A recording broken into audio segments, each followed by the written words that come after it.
ॐ नमो भगवते वासुदेवाय। ॐ नमो भगवते वासुदेवाय। ॐ नमो भगवते वासुदेवाय। ॐ सुरभ्ये नमः। ॐ सुरभ्ये नमः। ॐ सुरभ्ये नमः। मूकं करोति वाचालं पङ्गुं लङ्घायते गिरिं यत्कृपातमहं वन्दे श्रीगुरुं दीनतारिणं श्रीचैतन्यमीश्वरं परमानन्दमाधवम्।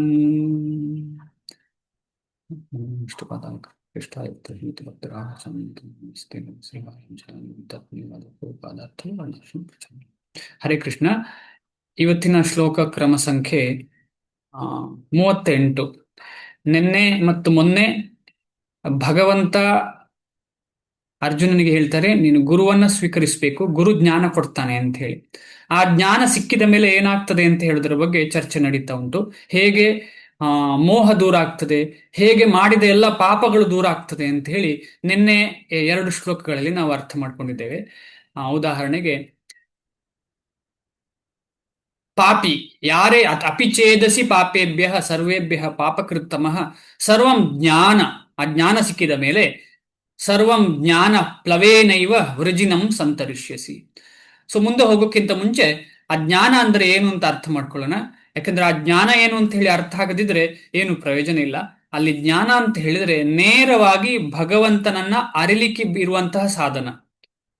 ಅದು ಭಕ್ತಿಯ ಮುಖಾಂತರ ಬರುವಂತಹ ಒಂದು ಚೇತನ. ಆ ಚೇತನದಿಂದ ನಮಗೆ ನಿಜವಾಗಿ ನಾನು ಏನು ಮಾಡಬೇಕು, ಏನು ಮಾಡಬಾರ್ದು ಅಂತ ಅರ್ಥ ಆಗ್ತದೆ. ಭಗವಂತನ ಕಡೆಗೆ ಹೋಗ್ಲಿಕ್ಕೆ ನಾನು ಏನು ಮಾಡಬೇಕು, ಭಗವಂತನ ಕಡೆಗೆ ಹೋಗುವ ಪ್ರೊಸೆಸ್ ಅಲ್ಲಿ ನಾನು ಯಾವುದನ್ನು ಮಾಡಬಾರದು. ಭಕ್ತಿ ಅನುಕೂಲ ಮಾತ್ರ ಕಾರ್ಯೇರ ಸ್ವೀಕಾರ, ಭಕ್ತಿ ಪ್ರತಿಕೂಲ ಭಾವ ವರ್ಜನಾಂಗೀಕಾರ ಅಂತ ಹೇಳ್ತಾರೆ. ಆನುಕೂಲ್ಯಸ ಸಂಕಲ್ಪ ಪ್ರಾತಿಕೂಲ್ಯಸ ವರ್ಜನಂ. ಇದನ್ನು ಯಾವುದು ಮಾಡಬೇಕು, ಯಾವುದು ಮಾಡಬಾರದು, ಭಗವಂತನ ಕಡೆಗೆ ಹೋಗುದು ಅಂತ ಹೇಳುದು ತುಂಬಾ ಇಂಪಾರ್ಟೆಂಟ್. ಆಗ ನಮಗೆ ಕ್ಲಾರಿಟಿ ಸಿಕ್ಕಿ ನಮಗೆ ಶ್ರದ್ಧೆ ಬೆಳೀತದೆ. ಆ ಶ್ರದ್ಧೆಯ ಬಗ್ಗೆ ನಾವು ತುಂಬಾ ಚೆನ್ನಾಗಿ ಅರ್ಥ ಮಾಡ್ಕೊಳ್ಬೇಕು. ಇಲ್ಲ ಅಂತ ಹೇಳಿದ್ರೆ ನಮಗೆ ನಮ್ಮ ಪ್ರೊಸೆಸ್ ಆಫ್ ಭಕ್ತಿ ಏನಾಗುತ್ತೆ ಅಂತ ಹೇಳಿದ್ರೆ ಅಷ್ಟು ಗಾಢವಾಗಿರುವುದಿಲ್ಲ. ಒಂದು ಮೇಲ್ನೋಟಕ್ಕೆ ಮಾಡಿದ ಹಾಗಿರ್ತದೆ, ಮೇಲೆ ಮೇಲೆ. ಈಗ ಯಾರಾದ್ರೊಬ್ರು ಬಂದು ನಮ್ಮ ಹತ್ರ ಮೇಲ್ಮೇಲೆ ಮಾತಾಡಿ ಹೋದ್ರೆ ನಮಗೇನು ಖುಷಿ ಆಗತ್ತಾ? ಇಲ್ಲ. ಅದೇ ರೀತಿಯಲ್ಲಿ ಆಗತ್ತೆ ನಮ್ಮ ಭಕ್ತಿ. ನಮ್ಮ ಭಕ್ತಿ ಗಾಢವಾಗ್ಬೇಕು, ಬೇರೂರ್ಬೇಕು ಅಂತ ಹೇಳಿದ್ರೆ ಈ ಜ್ಞಾನ ಅಂದ್ರೆ ಏನು, ಆ ಜ್ಞಾನದಿಂದ ನಾನು ಹೇಗೆ ಹೆಲ್ಪ್ ಆಗ್ತದೆ ನನಗೆ ಪ್ರೊಸೆಸ್ ಅಲ್ಲಿ ಅಂತ ಹೇಳಿ ನನಗೆ ಕ್ಲಿಯರ್ ಆಗುತ್ತೆ. ಸೊ ಇವತ್ತಿನ ಶ್ಲೋಕ 38ನೇ ಶ್ಲೋಕ. ನಹಿ ಜ್ಞಾನೇನ ಸದೃಶಂ ಪವಿತ್ರಂ ಇಹ ವಿದ್ಯತೆ ತತ್ ಸ್ವಯಂ ಯೋಗ ಸಂಸಿದ್ಧ ಕಾಲೇನಾತ್ಮನಿ ವಿಂದತಿ. ನಹಿ ಜ್ಞಾನೇನ ಸದೃಶಂ ಪವಿತ್ರಮಿಹ ವಿದ್ಯತೆ ತತ್ ಸ್ವಯಂ ಯೋಗ ಸಂಸಿದ್ಧ ಕಾಲೇನಾತ್ಮನಿ ವಿಂದತಿ. ನಹಿ ಜ್ಞಾನೇನ ಸದೃಶಂ ಪವಿತ್ರಂ ಇಹ ವಿದ್ಯತೆ ತತ್ ಸ್ವಯಂ ಯೋಗ ಸಂಸಿದ್ಧ ಕಾಲೇನ ಆತ್ಮನಿ ವಿಂದತಿ. ಸ್ವಲ್ಪ ನಿಧಾನ ಹೋಗೋಣ, ಯಾಕಂದ್ರೆ ಇದು ತುಂಬಾ ಇಂಪಾರ್ಟೆಂಟ್ ಶ್ಲೋಕ. ಜ್ಞಾನದ ಮಹತ್ವವನ್ನು ಹೇಳಿದಂತ ಶ್ಲೋಕ. ಯಾರು ಜ್ಞಾನ ಕೊಟ್ಟದ್ದು? ಗುರುಗಳು ಕೊಟ್ಟದ್ದು ಜ್ಞಾನ. ಯಾರ ಬಗ್ಗೆ ಕೊಟ್ಟರು ಜ್ಞಾನ? ಭಗವಂತನ ಬಗ್ಗೆ ಕೊಟ್ಟರು, ಭಕ್ತರ ಬಗ್ಗೆ ಕೊಟ್ಟರು, ಭಗವಂತನ ಅನುಯಾಯಿಗಳ ಬಗ್ಗೆ ಕೊಟ್ಟರು, ಭಗವಂತನ ಪರಿಕರರ ಬಗ್ಗೆ ಕೊಟ್ಟರು. ಸೊ ಆ ಜ್ಞಾನ ನಮಗೆ ಸಿಕ್ಕಿರುವಾಗ ನಾವು ಹೇಗಿರಬೇಕು ಅಂತ ಹೇಳಿ ಅರ್ಥ ಮಾಡ್ಕೊಳ್ಳಿಕ್ಕೆ ಪ್ರಯತ್ನ ಪಡೋಣ. ಅನುವಾದ. ಈ ಜಗತ್ತಿನಲ್ಲಿ, ಶ್ರೀಲ ಪ್ರಭುಪಾದರಿಗೆ ಜಯವಾಗಲಿ, ಈ ಜಗತ್ತಿನಲ್ಲಿ ಆಧ್ಯಾತ್ಮಿಕ ಜ್ಞಾನದಷ್ಟು ಭವ್ಯವಾದದ್ದು ಮತ್ತು ಪರಿಶುದ್ಧವಾದದ್ದು ಬೇರೆ ಯಾವುದೂ ಇಲ್ಲ. ಇಲ್ಲಿ ಮುಖ್ಯವಾಗಿ ಈ ಜ್ಞಾನ ಭಕ್ತಿ ಜ್ಞಾನವನ್ನ ಹೇಳುವಂಥದ್ದು. ಯಾಕೆ ಹಾಗೆ ಅಂತ ಹೇಳಿದ್ರೆ, ಮಿಕ್ಕ ಜ್ಞಾನ ಅದು ಆಧ್ಯಾತ್ಮಿಕ ಆದರೂ ಕೂಡ ಆ ಪರಾಕಾಷ್ಠೆಯಲ್ಲಿ ಇರುವುದಿಲ್ಲ, ಆ ತುತ್ತ ತುದಿಯಲ್ಲಿ ಇರುವುದಿಲ್ಲ, ಅದು ಇನ್ಫೀರಿಯರ್ ಆಗಿರ್ತದೆ. ಆದ ಕಾರಣ ಇಲ್ಲಿ ಯಾವಾಗಲೂ ಭಗವಂತ ಹೈಯೆಸ್ಟ್ ಲೆವೆಲ್ ಅನ್ನ ಹೇಳುವಂಥದ್ದು. ಆದ ಕಾರಣ ಭಕ್ತಿಯ ಬಗ್ಗೆ ಹೇಳುವಂಥದ್ದು ಇಲ್ಲಿ. ಅಂದ್ರೆ ಭಕ್ತಿಯಿಂದ ಸಿಗುವಂತಹ ಜ್ಞಾನ, ಭಗವಂತನ ಬಗ್ಗೆ ಸಿಗುವಂತಹ ಜ್ಞಾನ. ಈಗ ನಾವೆಲ್ಲ ಬೇರೆ ಬೇರೆ ರೀತಿಯ ಯೋಗಗಳನ್ನ ಮಾಡಬಹುದು. ಕರ್ಮಯೋಗ, ಜ್ಞಾನ ಯೋಗ, ಅಷ್ಟಾಂಗ ಯೋಗ. ಅಲ್ಲಿ ನೇರವಾಗಿ ಹೀಗೆ ಕೃಷ್ಣನ ಜ್ಞಾನ ಸಿಗ್ತದ? ನನ್ನ ಪ್ರಶ್ನೆ. ಈಗ ಕರ್ಮಯೋಗ ಮಾಡ್ತಾರೆ ಕೆಲವರು. ಕರ್ಮಯೋಗ ಅಂದ್ರೆ ಏನು? ಏನು ನಿಷ್ಕಾಮ ಭಾವನೆಯಿಂದ ಕೆಲಸ ಮಾಡುವಂಥದ್ದು. ದೇವಸ್ಥಾನಕ್ಕೆ ಹೋಗಿ ನಿಷ್ಕಾಮ ಭಾವನೆಯಿಂದ ಏನೋ ಮಾಡುವಂಥದ್ದು, ಯಾವುದೋ ಒಂದು ದೇವಸ್ಥಾನಕ್ಕೆ ಎಲ್ಲೋ ಹೋಗಿ ಸೇವೆ ಮಾಡುವಂಥದ್ದು. ಅದರಿಂದ ಸಂಪೂರ್ಣವಾಗಿ ಕೃಷ್ಣನ ಜ್ಞಾನ ಬರ್ತದ? ಇವೆಂಚುಲಿ ಬರಬಹುದು, ಆದರೆ ನೇರವಾಗಿ ಸಿಗ್ತದ? ಇಲ್ಲ ಅಲ್ವಾ? ಅದೇ ರೀತಿಯಲ್ಲಿ ಜ್ಞಾನ ಯೋಗದಲ್ಲಿ ಭಗವಂತನ ಬಗ್ಗೆ ಜ್ಞಾನ ಸಿಗ್ತದೆ ನೇರವಾಗಿ. ಯಾಕೆಂದ್ರೆ ಅದು ಆ ತರ್ಕ ಮುಖಾಂತರ ಹೋಗುವಂತ ಪ್ರೊಸೆಸ್. ತರ್ಕ ಅಂತ ಹೇಳಿದ್ರೆ ಅನುಮಾನ ಪ್ರಮಾಣ, ಅದು ಹೌದಾ ಅಲ್ವಾ ಹೌದಾ ಅಲ್ವಾ ಅಂತ ಹೇಳಿ ಕಂಡುಹಿಡಿಯಲಿಕ್ಕೆ ಸಾಧ್ಯ ಇಲ್ಲ ಅಷ್ಟು ಸುಲಭವಾಗಿ. ಆಮೇಲೆ ಯೋಗ ಅಂದ್ರೆ ಆಸನಾದಿಗಳನ್ನ ಮಾಡಿ ನಮಗೆ ಇವರೇ ಕೃಷ್ಣ ಅಂತ ಹೇಳಿ ಡಿಸ್ಕಷನ್ ಮಾಡ್ಲಿಕ್ಕೆ, ಅರ್ಥ ಮಾಡ್ಲಿಕ್ಕೆ ಸಾಧ್ಯವಾ. ಇಲ್ಲೆಲ್ಲದರಲ್ಲೂ ಭಗವದ್ಗೀತೆ ಇದ್ರೂ ಕೂಡ, ಎಲ್ಲಾ ಯೋಗಗಳ ಅನುಯಾಯಿಗಳು ಭಗವದ್ಗೀತೆಯನ್ನು ತಕೊಂಡ್ರು ಕೂಡ ಭಗವಂತ ಒಬ್ಬ ವ್ಯಕ್ತಿ ಅಂತ ಹೇಳಿ ತಗೊಳ್ತಾರ? ಇಲ್ಲ, ಭಗವಂತಿ ಒಂದು ಶಕ್ತಿ ಅಂತ ತಗೊಳ್ತಾರೆ ವಿನಃ ಭಗವಂತ ಒಬ್ಬ ವ್ಯಕ್ತಿ ಅಂತ ತಗೊಳ್ಳುವುದಿಲ್ಲ. ಆದ ಕಾರಣ ಈ ಭಕ್ತಿ ಯೋಗ ಎಷ್ಟು ಶ್ರೇಷ್ಠ ಅಂತ ಹೇಳಿದ್ರೆ, ನೇರವಾಗಿ ಭಗವಂತನ ಭಕ್ತರ ಮುಖಾಂತರ ನಾವು ಭಗವದ್ಗೀತೆಯನ್ನು ಅರ್ಥ ಮಾಡ್ಲಿಕ್ಕೆ ಪ್ರಯತ್ನ ಪಡುವಾಗ ನಮ್ಗೆ ಎಷ್ಟು ಕ್ಲಿಯರ್ ಆಗುತ್ತೆ ಯಾರು ಭಗವಂತ ಅಂತ ಹೇಳಿ. ಮನಸ್ಸಿನಲ್ಲಿ ತುಂಬಾ ಕ್ಲಿಯರ್ ಆಗ್ತದೆ, ಇದೇ ಭಗವಂತನಿಗೆ ಸತ್ ಚಿತ್ ಆನಂದ ವಿಗ್ರಹ ರೂಪನಾದಂತಹ ಭಗವಂತ ಇದ್ದಾನೆ. ಅವನಿಗೆ ಅವನದ್ದೇ ಆದ ಧಾಮ ಇದೆ, ಅವನಲ್ಲೇ ಯಾವಾಗ್ಲೂ ಇರ್ತಾನೆ, ಅಲ್ಲಿ ಇದ್ದುಕೊಂಡು ಎಲ್ಲವನ್ನ ನೋಡ್ಕೊಳ್ತಾನೆ, ಎಲ್ಲವನ್ನ ಮ್ಯಾನೇಜ್ ಮಾಡ್ತಾನೆ ಅಂತ ನಮಗೆ ಕ್ಲಿಯರ್ ಆಗಿ ಅರ್ಥ ಆಗುತ್ತೆ ಇದನ್ನು ಓದುವಾಗ ಭಕ್ತರ ಮುಖಾಂತರ. ಅದು ಹೈಯೆಸ್ಟ್ ಲೆವೆಲ್ ಆಫ್ ಜ್ಞಾನ. ಬೇರೆಲ್ಲ ಜ್ಞಾನ ಇಲ್ಲ ಅಂತಲ್ಲ, ಅದೆಲ್ಲ ಇಲ್ಲಿಗೆ ತಲುಪಬೇಕು. ಕೊನೆಗೆ ಅಲ್ಲಿ ಚಿಕ್ಕ ಚಿಕ್ಕ ಜ್ಞಾನಗಳೆಲ್ಲ ಕೊನೆಗೆ ಎಂಡ್ ಆಗುದು ಯಾವಾಗ? ಭಗವಂತನ ಜ್ಞಾನ ಸಿಗುವಾಗಲೇ ಅದು ನಿಜವಾದ ಎಂಡ್ ಜ್ಞಾನ. ಫೌಂಟೇನ್ ಹೆಡ್, ಕಾರಂಜಿಯ ತುದಿ ಈ ಭಗವಂತ. ಆದ ಕಾರಣ ಅಂತಹ ಆಧ್ಯಾತ್ಮಿಕ ಜ್ಞಾನ ಸಿಕ್ಕಿದ್ರೆ ಏನಾಗ್ತದೆ ಅಂತ ಹೇಳಿದ್ರೆ, ಅದು ತುಂಬಾ ಭವ್ಯವಾದ ಜ್ಞಾನ, ಪರಿಶುದ್ಧವಾದ ಜ್ಞಾನ. ಅದರಷ್ಟು ಪರಿಶುದ್ಧ ಯಾವುದೂ ಇಲ್ಲ. ಆದ ಕಾರಣ ಆ ಜ್ಞಾನಕ್ಕೂ ಕೃಷ್ಣನಿಗೂ ವ್ಯತ್ಯಾಸ ಇಲ್ಲ. ಇಂತಹ ಜ್ಞಾನವು ಎಲ್ಲ ಅನುಭಾವದ ಪರಿಪಕ್ವ ಫಲ. ಇದೇ ಹೇಳಿದ್ದು. ಎಲ್ಲ ರೀತಿಯ ಆಧ್ಯಾತ್ಮಿಕ ಸಾಧನೆಯ ಪರಿಪಕ್ವ ಫಲ ಅಂತ ಹೇಳಿದ್ರೆ ಭಕ್ತಿ ಪೂರ್ವಕ ಸೇವೆಯ ಆಚರಣೆಯಲ್ಲಿ ನಿಪುಣನಾದವನು ಕಾಲಕ್ರಮದಲ್ಲಿ, ಇದು ತುಂಬಾ ಇಂಪಾರ್ಟೆಂಟ್ ವರ್ಡ್, ಕಾಲಕ್ರಮದಲ್ಲಿ ತನ್ನಲ್ಲಿಯೇ ಈ ಜ್ಞಾನವನ್ನು ಸವಿಯುವನು. ಯಾರು ಸಾಧನೆ ಮಾಡ್ತಾರೆ, ರೆಗ್ಯುಲರ್ ಜಪ ಮಾಡ್ತಾರೆ, ಅವರಿಗೆ ನಿಧಾನವಾಗಿ ಭಗವಂತ ಒಲಿತಾ ಅದರ ರಿಸಲ್ಟ್ ಏನು? ಜಪ ಮಾಡೋದರ ರಿಸಲ್ಟ್ ಏನು? ಯಾರಿಗಾದ್ರೂ ಗೊತ್ತಾ?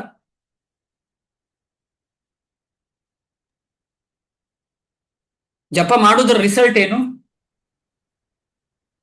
ಭಗವಂತನ ಜೊತೆ ನಮ್ಮದು ನೇರವಾಗಿ ಸಂಬಂಧ ಆಗ್ತದಲ್ಲ ಪ್ರಭುಜಿ? ಆಗ್ತದೆ. ಅದರ ರಿಸಲ್ಟ್ ಅದು ಹೌದು, ಆಗ್ತದೆ, ಖಂಡಿತ ಆಗ್ತದೆ. ಪಾಪ ವಿಮೋಚನೆ, ಶುದ್ಧೀಕರಣ, ಹೃದಯ ಶುದ್ಧೀಕರಣ ಹೆಚ್ಚಾಗ್ತದೆ, ಹೃದಯ ಶುದ್ಧವಾಗಿ ಭಕ್ತಿ ಹೆಚ್ಚಾಗ್ತದೆ. ಇದೆಲ್ಲ ಕರೆಕ್ಟೇ. ಆದ್ರೆ ನಾನು ಒಂದು ಪಾಯಿಂಟ್ ಅನ್ನು ಎಕ್ಸ್ಪೆಕ್ಟ್ ಮಾಡ್ತಿದ್ದೇನೆ. ಖಂಡಿತ ವಿರಕ್ತಿ ಪ್ರಭು, ವಿರಕ್ತಿ. Okay, very nice. ಮತ್ತೆ ಇನ್ನೂ ಎಕ್ಸ್ಪೆಕ್ಟ್ ಮಾಡ್ತಾ ಇದ್ದೇನೆ. ಕೃಪೆ. ಓಕೆ, ಮರ್ಸಿ, ಭಗವಂತನ ಕೃಪೆಯನ್ನ ಎಕ್ಸ್ಪೆಕ್ಟ್ ಮಾಡ್ತೇವೆ. ಓಕೆ, ಬೇರೆ ಯಾರಾದ್ರೂ?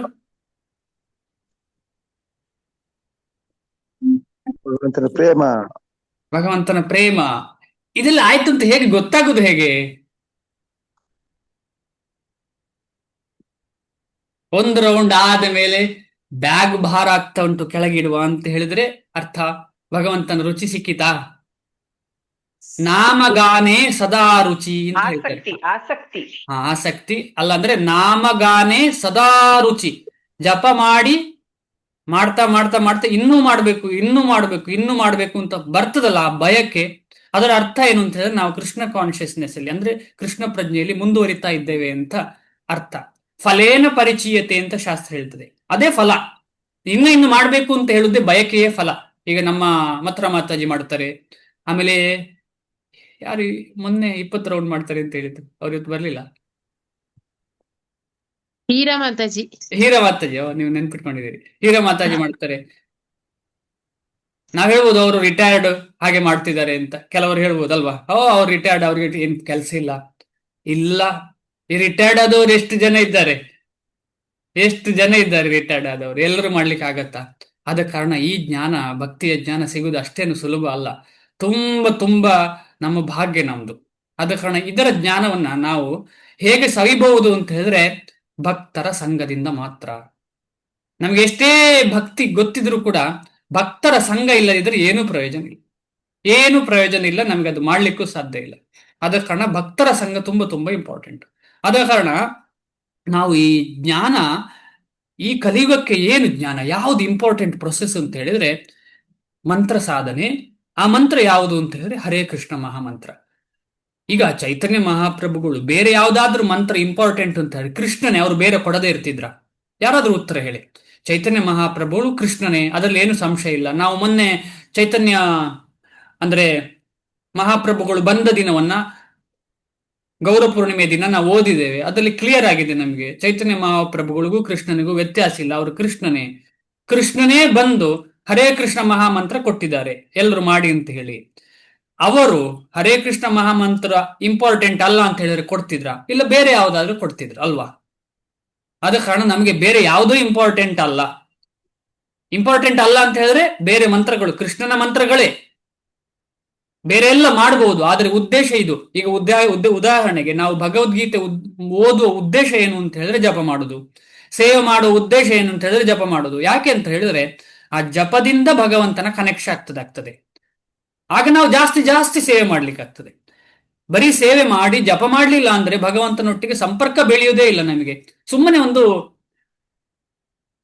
ಒಂದು ರಸವೇ ಇಲ್ಲದಂತಹ ಒಂದು ಕೆಲಸ, ಸುಮ್ಮನೆ ಮಾಡಿದ ಹಾಗೆ ಆಗ್ತದೆ ಕೆಲಸ. ಅದರಲ್ಲಿ ಒಂದು ರಸವೇ ಇರುವುದಿಲ್ಲ. ಆ ರಸ ಹೇಗೆ ವ್ಯಕ್ತ ಆಗ್ತದೆ ಅಂತ ಹೇಳಿದ್ರೆ ಜಪ ಮಾಡ್ತಾ ಅದ ಕಾರಣ ಜಪ ಅಂತ ಹೇಳುದು ತುಂಬಾ ಇಂಪಾರ್ಟೆಂಟ್. ಅದಕ್ಕೆ ಶ್ರೀಲ ಪ್ರಭುಪಾದರು ಹೇಳ್ತಾರೆ, ಆಧ್ಯಾತ್ಮಿಕ ಪ್ರಗತಿಯಲ್ಲಿ ಜಪ ತುಂಬಾ ಇಂಪಾರ್ಟೆಂಟ್. ಹಾಗೇಳಿ ಬರೀ ಜಪ ಮಾಡ್ತಾ ಕೂತ್ಕೊಳ್ಳೋದಲ್ಲ, ಜಪವೂ ಬೇಕು, ಅದರ ಜೊತೆಯಲ್ಲಿ ಬೇರೆಲ್ಲ ಸೇವೆಗಳು ಬೇಕು. ಆದರೆ ಜಪದ ಮೇಲೆ ಡಿಪೆಂಡೆಂಟ್ ಆಗಿ ಉಂಟು ಎಲ್ಲ ಸೇವೆಗಳು. ಓದುದಾಗ್ಲಿ, ಪೂಜೆ ಮಾಡೋದಾಗ್ಲಿ ಎಲ್ಲವೂ ಜಪದ ಮೇಲೆ. ಆದ ಕಾರಣ ಜಪವನ್ನ ಫಸ್ಟ್ ನಾವು ಇಂಪಾರ್ಟೆನ್ಸ್ ಕೊಡ್ಬೇಕು. ಯಾಕೆಂತ ಹೇಳಿದ್ರೆ ಜಪ ಹರೇ ಕೃಷ್ಣ ಮಂತ್ರಕ್ಕೂ ಭಗವಂತನಿಗೂ ವ್ಯತ್ಯಾಸ ಇಲ್ಲ. ಯಾರಿಗಾದ್ರೂ ಗೊತ್ತಾ ಶ್ಲೋಕ ಅದರದ್ದು? ಯಾರಿಗಾದ್ರೂ ನೆನಪಿದ್ಯಾ? ಭಗವಂತನ ನಾಮಕ್ಕೂ ವ್ಯತ್ಯಾಸ ಇಲ್ಲ. ಅದರಲ್ಲೂ ಹರೇ ಕೃಷ್ಣ ಮಹಾಮಂತ್ರ ಸ್ಪೆಸಿಫಿಕ್ ಆಗಿ ಉಂಟು ಹೇಳಬೇಕು. ಯಾಕೆ ಅಂತ ಹೇಳಿದ್ರೆ ಚೈತನ್ಯ ಮಹಾಪ್ರಭುಗಳು ಬಂದಿರುವಂತದ್ದು ಅದನ್ನು ಕೊಡ್ಲಿಕ್ಕೆ ಬೇರೆ ಏನೂ ಉದ್ದೇಶ ಅಲ್ಲ. ಅದನ್ನು ಕೊಟ್ರೆ ಏನಾಗ್ತದೆ? ಅದೇ ಪ್ರೇಮ. ಹರೇ ಕೃಷ್ಣ ಮಹಾಮಂತ್ರವೇ ಪ್ರೇಮ. ಯಾರಿಗಾರು ನೆನಪಿದ್ಯಾ? ಕೃಷ್ಣ ಹರಿ ಎಸ್ ಪ್ರಭುಜಿ. ನಾಮ ಚಿಂತಾಮಣಿ ಕೃಷ್ಣ ಚೈತನ್ಯ ರಸ ವಿಗ್ರಹ ಪೂರ್ಣ ಶುದ್ಧ ನಿತ್ಯ ಮುಕ್ತ ಅಭಿನ್ನಾತ್ವ ನಾಮ ನಾಮಿನಃ. ಧನ್ಯವಾದ, ಥ್ಯಾಂಕ್ ಯು ಪ್ರಭುಗಳೇ. ನಾಮ ಚಿಂತಾಮಣಿ ಕೃಷ್ಣ ಚೈತನ್ಯ ರಸ ವಿಗ್ರಹ ಪೂರ್ಣ ಶುದ್ಧೋ ನಿತ್ಯ ಮುಕ್ತೋ ಅಭಿನ್ನತ್ವಾ ನಾಮ ನಾಮಿನೋ. ನಾಮ ಅಂತ ಹೇಳಿದ್ರೆ ಭಗವಂತನ ನಾಮ. ನಾಮಿ ಅಂತ ಹೇಳಿದ್ರೆ ಈಗ ನನ್ನ ಹೆಸರು ಗುರು ಅಂತ ರಾಜ ಅಥವಾ ಗುರು ಗೌರಂಗ ಏನೇನೋ ಕರಿಬಹುದು. ಎಲ್ಲ ಅಮ್ಮ ಒಂದು ರೀತಿಯಲ್ಲಿ ಕರಿಬಹುದು, ಅಪ್ಪ ಒಂದು ರೀತಿಯಲ್ಲಿ ಕರಿಬಹುದು, ಭಕ್ತರು ಒಂದು ರೀತಿಯಲ್ಲಿ ಕರಿಬಹುದು. ಅವರವರಿಗೆ ಈ ದೇಹ ಗೊತ್ತಾಗ್ತದೆ. ಅದೇ ರೀತಿಯಲ್ಲಿ ಹರೇ ಕೃಷ್ಣ ಮಹಾಮಂತ್ರ ಹೇಳುವಾಗ ನಾವು ಯಾರನ್ನ ನೋಡುವುದು? ಅದು ಆ ನಾಮಿ. ಆ ನಾಮಿ ಯಾರು? ಕೃಷ್ಣನ ಹೊರತಾಗಿ ಬೇರೆ ಯಾರು ಇಲ್ಲ. ರಾಧಾ ಕೃಷ್ಣರು ಆ ನಾಮಿ. ಆದ ಕಾರಣ ರಾಧಾಕೃಷ್ಣರಿಗೂ ಆಮೇಲೆ ಹರೇ ಕೃಷ್ಣ ಮಹಾಮಂತ್ರಕ್ಕೂ ವ್ಯತ್ಯಾಸವೇ ಇಲ್ಲ, ಕಿಂಚಿತ್ತೂ ವ್ಯತ್ಯಾಸ ಇಲ್ಲ. ಅದಲ್ಲದೆ ತುಂಬಾ ಇಂಪಾರ್ಟೆಂಟ್ ಏನು ಅಂತ ಹೇಳಿದ್ರೆ ಚೈತನ್ಯ ಮಹಾಪ್ರಭುಗಳು ಹೇಳ್ತಾರೆ, ಕಲಿಕಾಲೇ ನಾಮೆ ರೂಪೇ ಕೃಷ್ಣ ಅವತಾರ. ಕಲಿಕಾಲಕ್ಕೆ ಕೃಷ್ಣನ ಅವತಾರ ಹೇಗೆ ಆಗಿದೆ ಅಂದ್ರೆ ನಾಮರೂಪದಲ್ಲಿ. ಅಂದ್ರೆ ಚೈತನ್ಯ ಮಹಾಪ್ರಭುಗಳು ಬಂದಿದ್ದಾರೆ ನಾಮರೂಪದಲ್ಲಿ. ಚೈತನ್ಯ ಮಹಾಪ್ರಭುಗಳು ನಾನು ಕೃಷ್ಣ ಅಂತ ಹೇಳ್ಕೊಳ್ಳಿಲ್ಲ, ಹರೇ ಕೃಷ್ಣ ಮಹಾಮಂತ್ರವನ್ನು ಕೃಷ್ಣ ಅಂತ ಹೇಳಿದ್ದಾರೆ ಚೈತನ್ಯ ಮಹಾಪ್ರಭುಗಳು ನಾನು ಭಕ್ತ ಅಂತ ಹೇಳಿ ಬಂದದ್ದು. ನಮಗೆಲ್ಲ ಗೊತ್ತು ಚೈತನ್ಯ ಮಹಾಪ್ರಭುಗಳು ಸ್ವಯಂ ಕೃಷ್ಣನೇ ಅಂತ ಹೇಳಿ. ಆದ್ರೆ ಚೈತನ್ಯ ಮಹಾಪ್ರಭುಗಳು ಏನ್ ಹೇಳ್ತಾರೆ?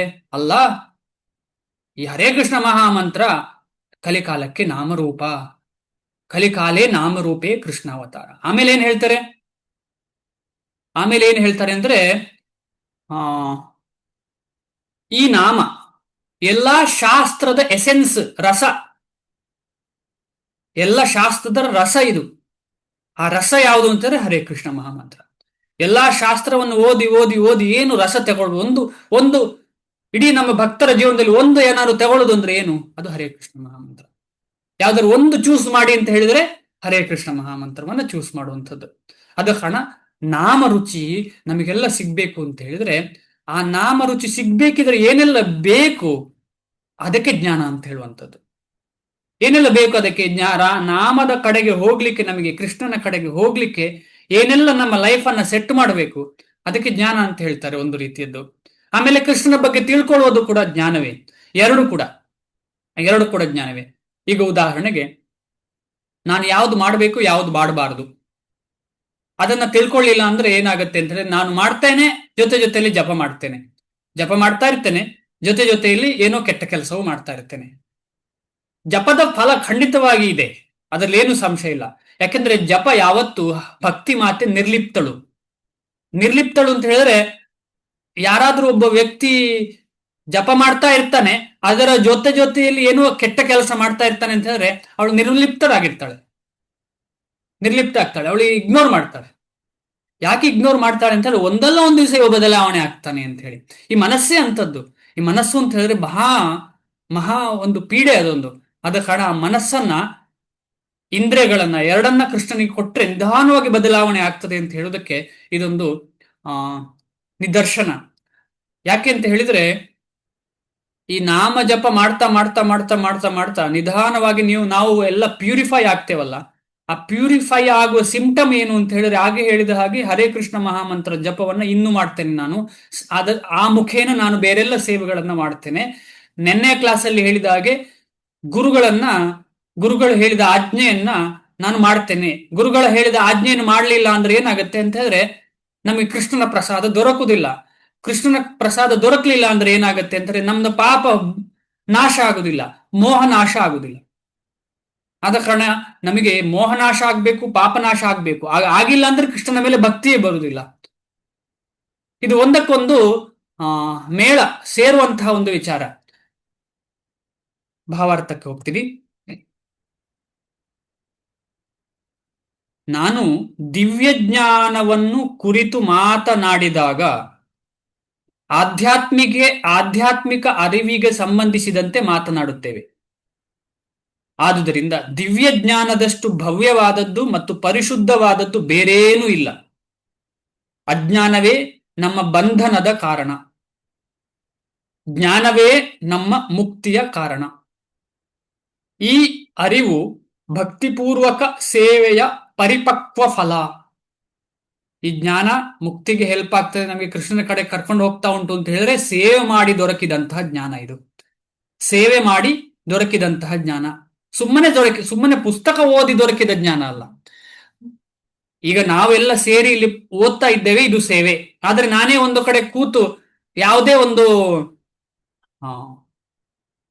ಲೀನಿಯೇಜ್ ಅಥವಾ ಪರಂಪರೆಗೆ ಒಳಗೊಳ್ಳದೆ ಯಾವುದೋ ಒಂದು ಪುಸ್ತಕ ತಗೊಂಡು ಓದ್ತಾ ಇದ್ದೇನೆ ಅಂತ ಹೇಳಿದ್ರೆ ಅದು ನಿಜವಾಗಿ ಪರಿಪಕ್ವ ಆಗ್ಲಿಕ್ಕೆ ಸಾಧ್ಯವೇ ಇಲ್ಲ. ತುಂಬಾ ಕಷ್ಟ ಆ ತರ ಪರಿಪಕ್ವ. ಆದರೆ ಪರಿಪಕ್ವ ಬೇಗ ಯಾವಾಗ ಆಗ್ತದೆ ಅಂತ ಹೇಳಿದ್ರೆ ಹೀಗೆ ಭಕ್ತರ ಸಂಘ ಮಾಡ್ತಾ ಭಕ್ತರ ಜೊತೆಯಲ್ಲಿ ಓದುದು, ಆಮೇಲೆ ಬೇರೆ ಸೇವೆ ಮಾಡುವಂಥದ್ದು. ಪರಿಪಕ್ವ ಅಂತ ಹೇಳಿದ್ರೆ ಏನು? ಪರಿಪಕ್ವ ಅಂದ್ರೆ ಏನು? ಮ್ಯಾಂಗೋ ಸೀಸನ್ ಟೈಮಲ್ಲಿ, ಮಾವಿನ ಹಣ್ಣಿನ ಸೀಸನ್ ನಾವು ಮನೆಗೆ ತಂದು ಹಸಿ ಮಾವಿನ ಹಣ್ಣನ್ನು ತಂದು ಇಟ್ಟು ಕಾಯ್ತೇವೆ. ನಮಗೆ ಖುಷಿ ಆಗುದು ಯಾವಾಗ? ಬೇಗ ಹಣ್ಣಾದ್ದು ಖುಷಿ ಆಗುದಾ ಅಲ್ವಾ? ಹೆಚ್ಚಿನವರಿಗೆ ಹುಳಿ ಇಷ್ಟಪಟ್ಟವರಿಗೆ ಅಲ್ಲ, ಸಿಹಿ ಇಷ್ಟಪಟ್ಟವರಿಗೆ. ಚೆನ್ನಾಗಿ ಹಣ್ಣಾಗಿರುವುದು, ಅದು ಬೇಗನೆ ಹಣ್ಣಾಗಿರುವುದು, ವಿಷ ಹಾಕಿ ಅಲ್ಲ. ಅಂದ್ರೆ ನಾವು ಎಕ್ಸ್ಪೆಕ್ಟ್ ಮಾಡಿದ ದಿವಸದಲ್ಲಿ ಹಣ್ಣಾದ್ರೆ ಅದು ಎಲ್ಲಾ ಕಡೆಯಿಂದ ಹಸಿರಿಲ್ಲದ ಎಲ್ಲವೂ ಹಳದಿ ಬಣ್ಣದಲ್ಲಿ ತಿರುಗಿ ಆಹಾ ಎಲ್ಲ ಕಡೆ ನೋಡ್ಲಿಕ್ಕೆ ಖುಷಿ ಕೊಡುವಂತಹ ಮಾವಿನ ಹಣ್ಣನ್ನ ಭಗವಂತನಿಗೆ ಕೊಟ್ಟು ಸೇವಿಸುವ ಅಂತ ಹೇಳುವಂತ ಆಸೆ ನಮ್ಮಂತ ಸಾಮಾನ್ಯರಿಗೆ ಎಲ್ರಿಗೂ ಇರುವಂಥದ್ದು. ಅದಕ್ಕೆ ಪರಿಪಕ್ವ ಅಂತ ಹೇಳ್ತಾರೆ. ಅಂದ್ರೆ ತಂದ ಮಾವಿನ ಹಣ್ಣು ಕೆಲವೊಂದ್ಸಲ ತಂದದ ಹಣ್ಣೇ ಆಗುದಿಲ್ಲ, ನಮಗೆ ಖುಷಿ ಕೊಡ್ತದ. ಅಯ್ಯೋ ವೇಸ್ಟ್ ಆಯ್ತಲ್ಲ ದುಡ್ಡು, ಸುಮ್ನೆ ವೇಸ್ಟ್ ಮಾಡಿದಲ್ಲ ದುಡ್ಡು, ನೋಡ್ಲಿಕ್ಕೆ ಚೆನ್ನಾಗಿತ್ತು ಆದ್ರೆ ಇಲ್ಲಿ ತಂದ ಹಣ್ಣೇ ಆಗ್ಲಿಲ್ಲ, ಹಾಗೆ ಅನ್ನಿಸುತ್ತೆ. ಅದೇ ರೀತಿಯಲ್ಲಿ ಕೆಲವು ಚೆನ್ನಾಗಿ ಹಣ್ಣಾಗಿರ್ತದೆ, ಆದ್ರೆ ಅದನ್ನು ಓಪನ್ ಮಾಡಿದ್ರೆ ಹುಳ ಇರ್ತದೆ, ನೋಡ್ಲಿಕ್ಕೆ ಹೊರಗಡೆಯಿಂದ ಹಣ್ಣು. ಆದ ಕಾರಣ ಪಕ್ವ ಅಂತ ಹೇಳಿದ್ರೆ ಹಣ್ಣಾಗುದು. ಪರಿ ಅಂತ ಹೇಳೋದು ತುಂಬಾ ಇಂಪಾರ್ಟೆಂಟ್. ಪರಿ ಅಂತ ಹೇಳಿದ್ರೆ ಅಲ್ಲಿ ಎಲ್ಲೂ ತೊಡಕುಗಳಿಲ್ಲ, ಅಲ್ಲಿ ಎಲ್ಲಿ ನೆಗೆಟಿವಿಟಿ ಇಲ್ಲ. ಅಂದ್ರೆ ಕಾಮ, ಕ್ರೋಧ, ಲೋಭ, ಮೋಹ, ಮದ, ಮಾತ್ಸರ್ಯದ ಒಂದು ಸ್ವಲ್ಪ ಸಹ ಕಾಣುದಿಲ್ಲ.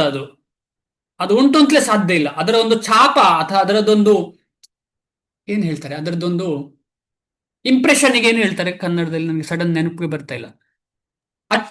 ಅಚ್ಚು ಅಲ್ಲ, ಅದರ ಒಂದು ಅಚ್ಚೇ ಇಲ್ಲ ಯಾವ್ದ್ರದ್ದು. ಕಾಮ, ಕ್ರೋಧ, ಲೋಭ, ಮೋಹ, ಮದ, ಮಾತ್ಸರ್ಯ, ಅದರ ಅಚ್ಚಿದ್ರೆ ನಮಗೆ ಪುನಃ ಜನ್ಮ ಸಿಗ್ತದೆ. ಅದರ ಅಚ್ಚಿದ್ರೆ ನಮಗೆ ಜನ್ಮ ಸಿಗ್ತದೆ. ಯಾವುದು? ಭೌತಿಕವಾದ ಅಚ್ಚು. ಅದರಿಂದಲೇ ನಮಗೆ ಈ ಕರ್ಮ ಪಾಪ ಎಲ್ಲ ಬರುವಂಥದ್ದು. ಆ ಅಚ್ಚೇ ಇಲ್ಲದೆ ಆಗುದು ಯಾವಾಗ ಅಂತ ಹೇಳಿದ್ರೆ ಭಕ್ತಿಪೂರ್ವಕ ಸೇವೆ ಮಾಡುವಾಗ ದೊರಕಿದ ಜ್ಞಾನ ನಮ್ಮನ್ನ ಇನ್ನೂ ಮಾಡಬೇಕು ಅಂತ ಹೇಳಿ ಮುಂದೆ ಕೊಂಡೋಗ್ತದೆ. ಅದನ್ನ ಪರಿಪಕ್ವ ಸ್ಥರ ಅಂತ ಹೇಳ್ತಾರೆ. ಆ ಪರಿಪಕ್ವ ಸ್ತರಕ್ಕೆ ತಲುಪಿದವರಿಗೆ ಕೆಳಗೆ ಬೀಳುವ ಕಾನ್ಸೆಪ್ಟೇ ಇಲ್ಲ. ಅವರು ಮುಂದೆ ಮುಂದೆ ಮುಂದೆ ಹೋಗ್ತಾರೆ. ಹಾಗೆ ನಾವೆಲ್ಲ ಈಗ ಈ ಪರಿಪಕ್ವರಾಗ್ಲಿಕ್ಕೆ ಹಂಬಲಿಸುವುದು ಮಾತ್ರ ಅಲ್ಲ, ಅದರ ಕಡೆ ನಾವು ಏನು ಮಾಡಬಹುದು ಅಂತ ಜ್ಞಾನ ಪಡ್ಕೊಂಡು ಚೆನ್ನಾಗಿ ಭಕ್ತಿ ಸೇವೆ ಮಾಡಲಿಕ್ಕೆ ಪ್ರಯತ್ನ ಪಡುವಂಥದ್ದು. ದಿವ್ಯ ಜ್ಞಾನದಲ್ಲಿ ನೆಲೆಯನ್ನು ಪಡೆದವನು ಶಾಂತಿಗಾಗಿ ಬೇರೆಲ್ಲೂ ಹುಡುಗಬೇಕಾಗಿಲ್ಲ. ಪರಿಪಕ್ವವಾದ ಹಣ್ಣು ಹೇಗಿದೆ, ಯಾವುದೇ ತೊಡಕಿಲ್ಲದೆ, ಯಾವುದೇ ಕೆಟ್ಟ ಹುಳ ಇಲ್ಲದೆ, ಆಮೇಲೆ ಹಣ್ಣಾಗದೇ ಇರುವಂತಹ ಮಾವಿನ ಹಣ್ಣು ಅಲ್ಲ, ಚೆನ್ನಾಗಿ ಹಣ್ಣಾಗಿರುವಂಥದ್ದು. ಎಲ್ಲಾ ಕಡೆಯಿಂದ ನೋಡಿದ್ರೆ ಜ್ಯೂಸಿ ಫ್ರೂಟ್ ಅಂತಹ ಕೃಷ್ಣನ ಸಂಪೂರ್ಣವಾದ ರಸ ತುಂಬಿದಂತಹ ಭಕ್ತಿ ಯಾವಾಗ ನಮಗೆ ಪರಿಪಕ್ವ ಆಗ್ತದೆ, ಆಗ ನಮಗೆ ಶಾಂತಿ. ಶಶ್ವತ್ ಶಾಂತಿಂ ಅಧಿಗಚ್ಚತಿ. ಹಾಗಾದ್ರೆ ದಿವ್ಯ ಜ್ಞಾನದಲ್ಲಿ ನೆಲೆಯನ್ನು ಪಡೆದವನು ಶಾಂತಿಗಾಗಿ ಬೇರೆಲ್ಲೂ ಹುಡುಕಬೇಕಾಗಿಲ್ಲ. ಅದಕ್ಕೆ ಆ ಸ್ಟೇಜಿಗೆ ಶ್ರೀಮದ್ ಭಾಗವತ ಹೇಳತ್ತೆ ಆತ್ಮಾರಾಮ ಅಂತ ಹೇಳಿ. ಆತ್ಮಾರಾಮ, ನಾವೆಲ್ಲ ಬೇರೆ ಬೇರೆ ಕಡೆ ಹುಡುಕ್ತಾ ಇರ್ತೇವೆ, ಎಲ್ಲಿ ಸಿಗ್ತದೆ ಖುಷಿ ಅಂತ ಹೇಳಿ. ಆದ್ರೆ ಖುಷಿ ಎಲ್ಲೂ ಸಿಗಲ್ಲ.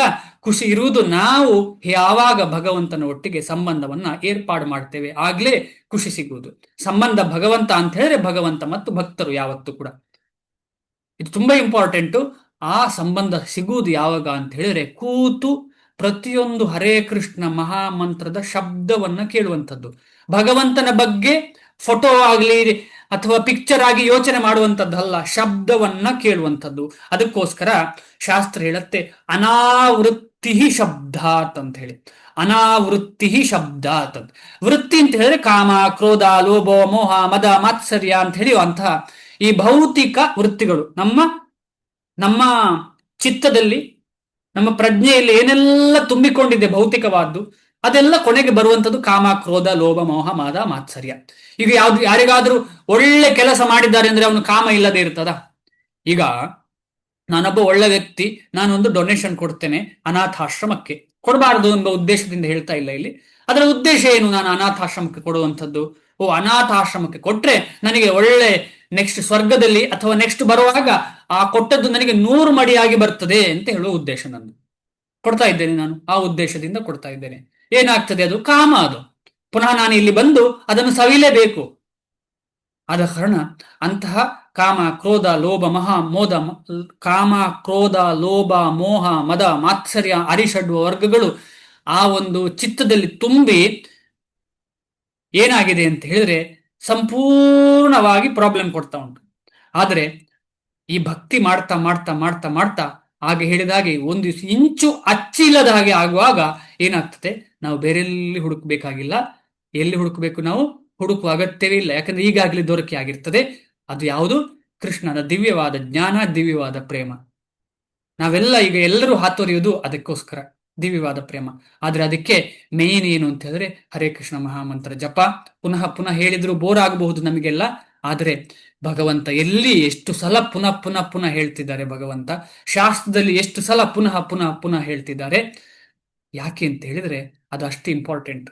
ಪುನಃ ಪುನಃ ಹೇಳುವುದು, ಪುನಃ ಆವರ್ತಿಸುವುದು ಯಾಕೆ ಅಂತ ಹೇಳಿದ್ರೆ ಅದು ಇಂಪಾರ್ಟೆಂಟ್. ಭೌತಿಕ ಕಾಮವನ್ನ ತ್ಯಜಿಸಿ ಭಗವಂತನ ನಾಮದಲ್ಲಿ ಶ್ರದ್ಧೆ ಬೆಳೆಸಿ ಅಂತ ಹೇಳಿ ಪ್ರತಿಯೊಂದು ಕಡೆ ಶ್ರೀಲ ಪ್ರಭುಪಾದರ ವಚನಗಳನ್ನು ನೋಡಬಹುದು ನಾವು. ಭೌತಿಕ ಕಾಮನೆಗಳನ್ನು ತ್ಯಜಿಸಿ ಭಗವಂತನ ನಾಮದಲ್ಲಿ ರುಚಿ ಬೆಳೆಸಿ ಅಂತ ಹೇಳುವಂಥದ್ದು ತುಂಬಾ ಇಂಪಾರ್ಟೆಂಟ್. ಏಕೆಂದರೆ ಮುಂದೆ ಹೋಗ್ತಾ ಇದ್ದೇನೆ, ಅವನು ತನ್ನಲ್ಲಿಯೇ ಶಾಂತಿಯನ್ನು ಸವಿಯುತ್ತಾನೆ. ಇದನ್ನೇ ಬೇರೆ ಮಾತುಗಳಲ್ಲಿ ಹೇಳುವುದಾದರೆ, ಈ ತನ್ನಲ್ಲೇ ಅಂತ ಹೇಳಿದ್ರೆ ಏನು? ಆತ್ಮ ನನ್ನನ್ನು ನಾನು ಅರಿವಾಗತ್ತೆ. ನನ್ನನ್ನು ನಾನು ಅರಿವಾಗುವುದು ಅಂತ ಹೇಳಿದ್ರೆ ಏನು? ನಾನು ಎಲ್ಲಿಂದ ಬಂದೆ ಅಂತ ನನಗೆ ಗೊತ್ತಾಗತ್ತೆ. ಆ ಬಂದದ್ದು ಎಲ್ಲಿಂದ ಅಂತ ಹೇಳಿದ್ರೆ ಭಗವಂತನಿಂದ ಅಂತ ಹೇಳಿ ಗೊತ್ತಾಗ್ತದೆ. ಆ ತನ್ನಿಂದ ತಾನಾಗಿಯೇ ನನಗೆ ಭಗವಂತನ ಜೊತೆ ಸಂಪರ್ಕ ಬೆಳೆಸುವಂತಹ ಆಸೆ ಬೆಳೀತದೆ. ಆ ಸಂಪರ್ಕ ಬೆಳೆಸಕ್ಕೆ ಆಸೆ ಇದ್ರೆ ಸಾಲದು, ಅದಕ್ಕೆ ಪ್ಯೂರಿಟಿ ಬೇಕು. ಆ ಪ್ಯೂರಿಟಿ ಯಾವುದು ಅಂತ ಹೇಳಿದ್ರೆ ಅಜ್ಞಾನವನ್ನ ಹೊರಗೆ ತೆಗೆಯುವಂತಹ ಪ್ರೊಸೆಸ್. ಅದು ಶ್ರೀಲ ಪ್ರಭುಪಾದರು ನಮಗೆ ಕೊಟ್ಟಿದ್ದಾರೆ. 4 ರೆಗ್ಯುಲೇಟಿವ್ ಪ್ರಿನ್ಸಿಪಲ್ ನಾವು ಫಾಲೋ ಮಾಡಬೇಕು. ಅದರಿಂದಾಗಿ ನಮಗೆ ಪಾಪ ಕರ್ಮಗಳ ಸಂಚಿತ ಅಂದ್ರೆ ಸೇರುವಂಥದ್ದು ಕಮ್ಮಿ ಆಗ್ತಾ ಹೋಗ್ತದೆ. ಇಲ್ಲಾಂದ್ರೆ ನಾವು ಒಂದು ಕಡೆಯಿಂದ ಜಪ ಮಾಡೋದು, ಮತ್ತೊಂದು ಕಡೆಯಿಂದ ಸೇರಿಸ್ತಾ ಹೋಗುದು. ಅದು ಏನ್ ಹೇಳ್ತಾರೆ? Tug of war. ಎರಡು ಕಡೆ ಕೂಡ ಹಗ್ಗ ಎಳಿತಾ ಇರ್ತಾರೆ. ಎರಡು ಈಕ್ವಲ್ ಆದ್ರೆ ಏನು? ಯಾರಿಗೆ ಗೆಲುವು? ಎರಡು ಈಕ್ವಲ್ ಆದ್ರೆ ಯಾರಿಗೆ ಗೆಲುವು? ಆದ್ರೆ ಯಾವತ್ತು ಭಕ್ತಿಗೆ ಗೆಲುವು ನೋಡ್ಲಿಕ್ಕೆ ಕಾಣಿಸ್ತದೆ, ಅಯ್ಯೋ ಭಕ್ತಿ ಗೆಲ್ತಾ ಇಲ್ಲ ಅಂತ ಅನ್ನಿಸ್ತಾ ಇರ್ತದೆ. ಆದ್ರೆ ಕ್ಲೈಮ್ಯಾಕ್ಸ್ ಅಲ್ಲಿ ಗೊತ್ತಾಗ್ತದೆ ಭಕ್ತಿಯೇ ಗೆಲುವು. ಆ ಕ್ಲೈಮ್ಯಾಕ್ಸ್ ಯಾಕೆ ನಾವು ಡಿಲೇ ಮಾಡ್ಬೇಕು? ಅದು ಈ ಜನ್ಮದಲ್ಲಿ ಎಷ್ಟು ಜನ್ಮ ಬೇಕು ಅಂತ ಯಾರಿಗೂ ಗೊತ್ತು. ಆದ ಕಾರಣ ತೀವ್ರ ರೂಪದ ಭಕ್ತಿ ಮಾಡಬೇಕು ಅಂತ ಹೇಳಿದ್ರೆ ನಾವು ಟಗ್ ಆಫ್ ವಾರ್ಗೆ ಅಥವಾ ಹಗ್ಗ ಜಗ್ಗಾಟಕ್ಕೆ ನಾವು ಆ ಅವಕಾಶ ಕೊಡಬಾರ್ದು. ಅದಕ್ಕೆ ಅವಕಾಶ ಕೊಟ್ಟರೆ ಏನಾಗ್ತದೆ, ನಿಧಾನ ಗತಿಯಲ್ಲಿ ಪ್ರೋಗ್ರೆಸ್ ಆಗ್ತದೆ. ಭಕ್ತಿಯ ಫಲ ಖಂಡಿತವಾಗಿ ಇದೆ, ಆದ್ರೆ ನಿಧಾನ ಗತಿಯಲ್ಲಿ ಆಗ್ಲಿಕ್ಕೆ ಆದ್ರೆ ಏನಾಗ್ತದೆ, ಮೃದು ಅಂತ ಹೇಳ್ತಾರೆ. ಅದಕ್ಕೆ ತೀವ್ರ ಇಲ್ಲ, ಮೃದುವಾಗಿ ಹೋಗ್ತದೆ. ಪರವಾಗಿಲ್ಲ, ಇನ್ನು ಒಂದು 10 ಜನ್ಮ ಆದ್ರೂ ಸಾಕು, ತೊಂದರೆ ಇಲ್ಲ, 1 ಕೋಟಿ ಜನ್ಮ ಆದ್ರೂ ತೊಂದರೆ ಇಲ್ಲ, ನನಗೆ ಬರ್ಲಿ ಅಂತ ಹೇಳುವ. ಅಂದ್ರೆ ನನಗೆ ಈ ಜನ್ಮದಲ್ಲಿ ಏನೋ ಒಂದು ಸವಿ ಇದೆ ಅಂತ ಅರ್ಥ. ಆ ಸವಿ ಜನ್ಮದಲ್ಲಿ ಎಷ್ಟು ಇರ್ತದೆ ನಮಗೆ ಅಷ್ಟು ಡೇಂಜರ್. ನಾವು ಯಾರೇ ಆಗಿರ್ಲಿ, ಗೃಹಸ್ಥರಾಗಿರ್ಲಿ, ಬ್ರಹ್ಮಚಾರಿ ಆಗಿರ್ಲಿ, ವಾನಪ್ರಸ್ಥ ಆಗಲಿ, ಸನ್ಯಾಸಿ ಆಗಲಿ, ನಮಗೆ ಈ ಭಗವಂತನ ಪ್ರಜ್ಞೆಯನ್ನ ಬೆಳೆಸಲಿಕ್ಕೆ ನಾವು ಸತತವಾಗಿ ಪ್ರಯತ್ನ ಪಡಬೇಕು ಅಂತ ಹೇಳಿ ಶ್ರೀಲ ಪ್ರಭುಪಾದರು ಹೇಳ್ತಾರೆ. ಇದನ್ನೇ ಬೇರೆ ಮಾತುಗಳಲ್ಲಿ ಹೇಳುವುದಾದರೆ, ಈ ಅರಿವು, ಶಾಂತಿಯೂ ಕೃಷ್ಣ ಪ್ರಜ್ಞೆಯಲ್ಲಿ ತುತ್ತ ತುದಿಗೆ ಏರುತ್ತವೆ. ಇದನ್ನು ನಾವು ಈಗಾಗಲೇ ಡಿಸ್ಕಷನ್ ಮಾಡಿದ್ದೇವೆ. ಜ್ಞಾನದ ತುತ್ತ ತುದಿ ಅಂತ ಹೇಳಿದ್ರೆ ಕೃಷ್ಣನನ್ನ ಅರಿಯುವಂಥದ್ದು. ಭಗವದ್ಗೀತೆಯಲ್ಲಿ ಇದೇ ಕಡೆಯ ಮಾತು ಯಾವುದು? ಸರ್ವಧರ್ಮಾನ್ ಪರಿತ್ಯಜ್ಯ ಮಾಮೇಕಂ ಶರಣಂ ವ್ರಜ. ಬೇರೆಲ್ಲ ರೀತಿಯ ಯೋಗಗಳನ್ನ ತೊರಿ, ಬೇರೆಲ್ಲ ರೀತಿಯ ಧರ್ಮವನ್ನ ತೊರಿ, ಏನ್ ಮಾಡು, ಮಾಮೇಕಂ. ಏಕಂ ಅಂತ ಹೇಳಿದ್ದಾರೆ, ಎಷ್ಟು ಕಡೆ ಏಕಂ ಅಂತ ಹೇಳಿದ್ದಾರೆ ಅಂತಿಲ್ಲ. ಏಕಂ, ಒಬ್ಬನೇ, ನನ್ನನ್ನೇ ಏನ್ ಮಾಡ್ಬೇಕು, ಶರಣಂ ವ್ರಜ, ನನಗೆ ಮಾತ್ರ ಶರಣಾಗು. ಎಲ್ಲರಿಗೂ ಶರಣಾಗು ಅಂತ ಹೇಳಿಲ್ಲ, ನನಗೆ ಮಾತ್ರ ಶರಣಾಗು ಅಂದ್ರೆ ಎಲ್ಲರಿಗೂ ಶರಣಾಗ್ತೀಯ ಅಂತ ಅರ್ಥ. ಅಂದ್ರೆ ನನಗೆ ಸಂಬಂಧಪಟ್ಟವರಿಗೆ ಎಲ್ಲರಿಗೂ ನೀನು ನ್ಯಾಚುರಲಿ, ಅನ್ಯಾಚುರಲ್ ಅಲ್ಲ, ನ್ಯಾಚುರಲ್ ಆಗಿ ಶರಣಾಗ್ತೀನಿ ನೀನು. ಮಾಮೇಕಂ ಶರಣಂ ವ್ರಜ. ಹಾಗೆ ಶರಣಾದ್ರೆ ಮಾತ್ರ ಏನ್ ಮಾಡ್ತೇನೆ, ಈ ಪ್ರೊಸೆಸ್ ಎಲ್ಲ ಆಗ್ತದೆ. ಯಾವುದು? ಪಾಪವನ್ನು ತೆಗೆಯುವಂಥದ್ದು. ಅಹಂ ತ್ವಾಂ ಸರ್ವ ಪಾಪೇಭ್ಯೋ ಮೋಕ್ಷಯಿಷ್ಯಾಮಿ ಮಾ ಶುಚಃ ಅಂತ ಹೇಳ್ತಾರೆ ಭಗವಂತ. ಎಂಥ ಒಂದು ಮಾತು. ಆದ ಕಾರಣ ಈ ಮಾತನ್ನು ನಾವು ಕೇಳುವಾಗ ಶ್ರೀಲ ಪ್ರಭುಪಾದರ ಮುಖಾಂತರ ನಮಗೆ ಏನು ಅರ್ಥ ಆಗ್ಬೇಕು ಅಂತ ಹೇಳಿದ್ರೆ, ಈ ಕ್ಲಾಸಿನಲ್ಲಿ ಮಾತ್ರ ಅಲ್ಲ, ಓದುವಾಗ ಮಾತ್ರ ಅಲ್ಲ, ನಾವು ಯಾವತ್ತೂ ಈ ಒಂದು ಪ್ರಜ್ಞೆಯನ್ನ ನಾವು ಬೆಳೆಸಲಿಕ್ಕೆ ಪ್ರಯತ್ನ ಪಡಬೇಕು. ಯಾರ ಜೊತೆ ಮಾತಾಡುವಾಗ ಆಗಲಿ, ಎಲ್ಲೇ ಇರಲಿ, ನಾವು ಕೃಷ್ಣನ ಬಗ್ಗೆ ಯೋಚನೆ ಮಾಡ್ತಾ ಇರಬೇಕು.